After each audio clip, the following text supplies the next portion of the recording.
piece goes sour and go to bed early. So of course I will be following that advice. I would like to tell 3 stories in the time that I have available here.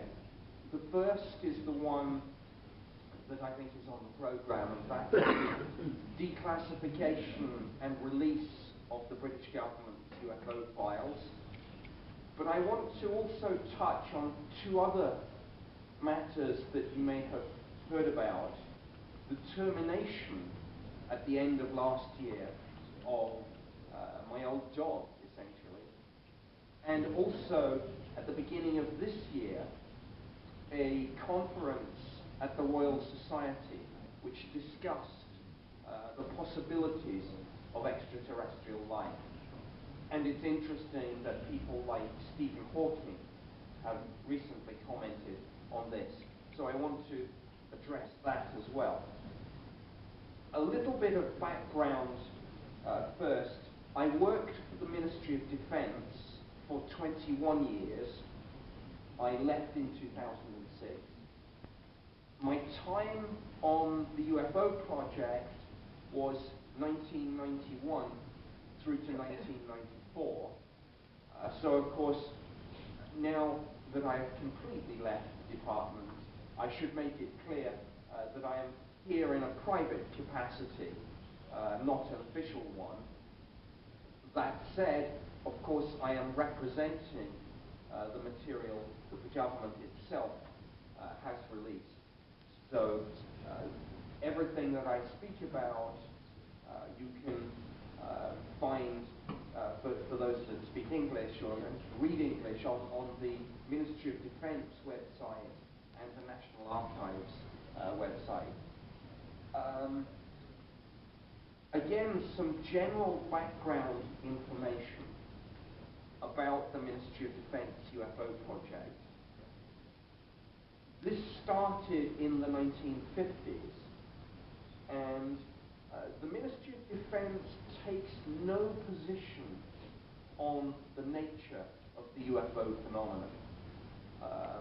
The Ministry of Defence always said that it had no view, one way or the other, about the existence of extraterrestrial life. The reason for looking at the UFO subject was not because we wanted to find out whether it was extraterrestrial or not, but as we've heard from several of the other distinguished speakers here, it has more to do with the fact that the government and the Air Force needs to know about any activity in our airspace, particularly when there are, as we have heard and as I will perhaps explain, cases involving near misses between UFOs and aircraft.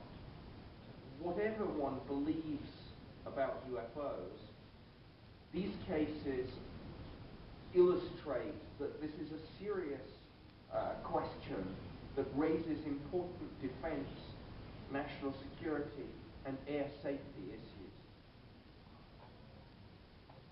Now, to get to the subject of the release of the files, the decision was taken in November 2007 that the government was going to release this archive. As I say, the files go back to the 1950s. From the 1950s up until the termination of the UFO project, there were 12,000 sightings on our files. But of course, the files contained much more than just the sightings.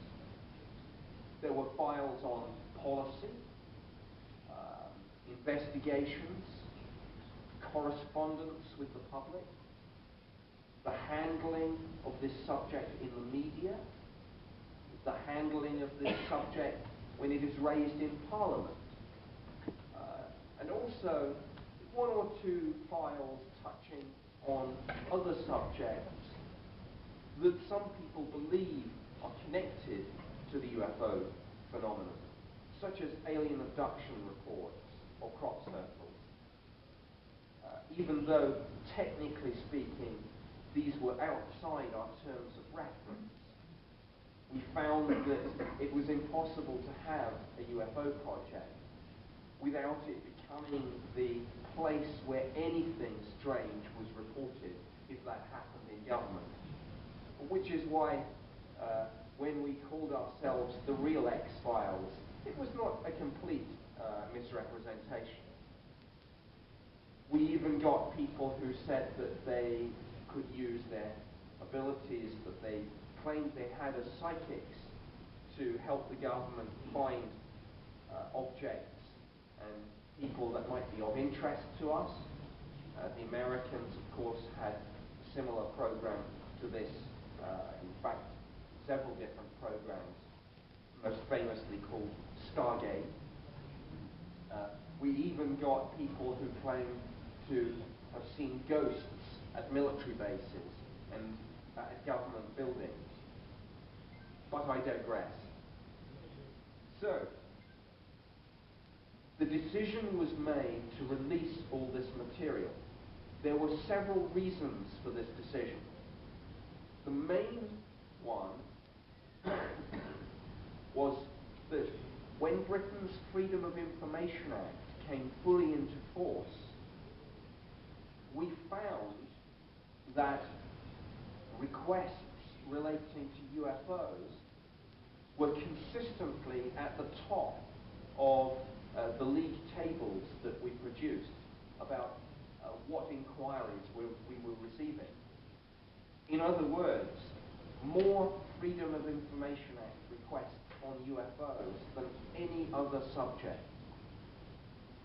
So, the Ministry of Defense was inundated with these requests and was spending hundreds of hours of time because, of course, it was a legal requirement that we had to respond. So, the theory was that to help deal with that new situation, what they would do is simply take all those files, send them to the National Archives, and say to the National Archives, you put them on the website, and then in the future, any Freedom of Information Act requests that we receive, we can respond in one sentence, simply saying all the material is now available at the National Archives. There were some other reasons for the decision. The Ministry of Defense felt that this was a high-profile subject of interest to the media and the public, and that therefore, against the background of the Freedom of Information Act, it was a good opportunity to demonstrate commitment to open government. The Ministry of Defense also believed that releasing the files might help deal with some of the criticism that we were getting from those people who did not believe the Ministry of Defense was being truthful on this subject. And of course, there were many conspiracy theories, and there still are, about the involvement of government and the military and the intelligence agencies with the UFO phenomenon.